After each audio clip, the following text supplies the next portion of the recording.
अपने दिलों को परेशान मत होने दो। भगवान पर भरोसा रखो और मुझ पर भी भरोसा रखो।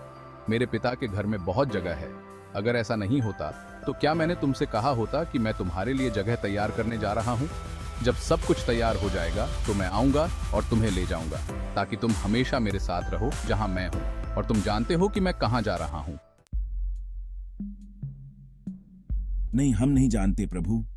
हमें नहीं पता कि आप कहाँ जा रहे हैं, तो हम रास्ता कैसे जान सकते हैं?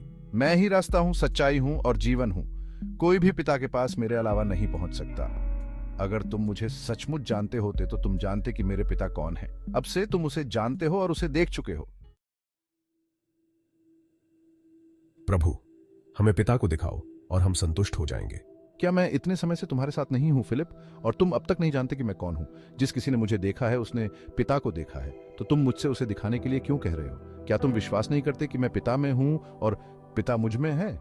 जो शब्द मैं बोलता हूं वे मेरे अपने नहीं हैं, बल्कि मेरे पिता जो मुझ में रहते हैं मेरे माध्यम से अपना काम करते हैं। बस विश्वास करो कि मैं पिता में हूं और पिता मुझ में है, या कम से कम उस काम के कारण विश्वास करो जो तुमने मुझे करते देखा है।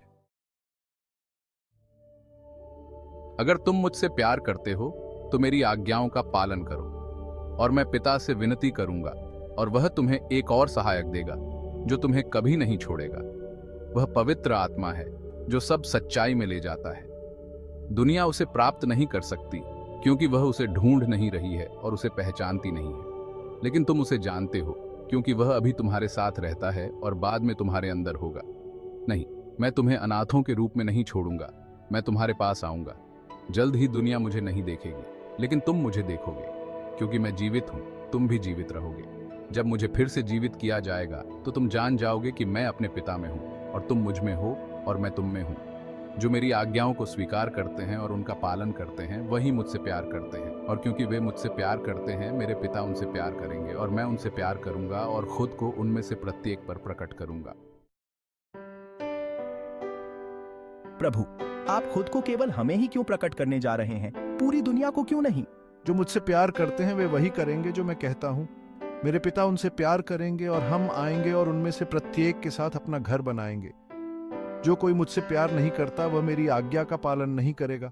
और याद रखना, मेरे शब्द मेरे अपने नहीं हैं। जो मैं तुमसे कह रहा हूं वह पिता की ओर से है जिसने मुझे भेजा है। मैं तुम्हें ये बातें अभी बता रहा हूं जब मैं अभी भी तुम्हारे साथ हूं, लेकिन जब पिता मेरे प्रतिनिधि के रूप में सहायक को भेजेंगे, अर्थात पवित्र आत्मा, वह तुम्हें सब कुछ सिखाएगा और जो कुछ मैंने तुमसे कहा है उसे तुम्हें याद दिलाएगा। मैं तुम्हें एक उपहार देकर जा रहा हूं, मन और हृदय की शांति। और जो शांति मैं देता हूं वह दुनिया नहीं दे सकती। तो परेशान मत हो और डरो मत। याद रखो मैंने तुमसे क्या कहा था। मैं जा रहा हूं, लेकिन मैं तुम्हारे पास फिर आऊंगा। अगर तुम सचमुच मुझसे प्यार करते तो तुम खुश होते कि मैं पिता के पास जा रहा हूं जो मुझसे महान है। मैंने ये बातें होने से पहले बताई हैं ताकि जब वे हों तो तुम विश्वास करो। मेरे पास तुमसे बात करने के लिए ज्यादा समय नहीं है, क्योंकि इस दुनिया का शासक आ रहा है। उसका मुझ पर कोई अधिकार नहीं है, लेकिन मैं वही करूंगा जो पिता मुझसे चाहता है, ताकि दुनिया को पता चले कि मैं पिता से प्यार करता हूं। आओ चलें।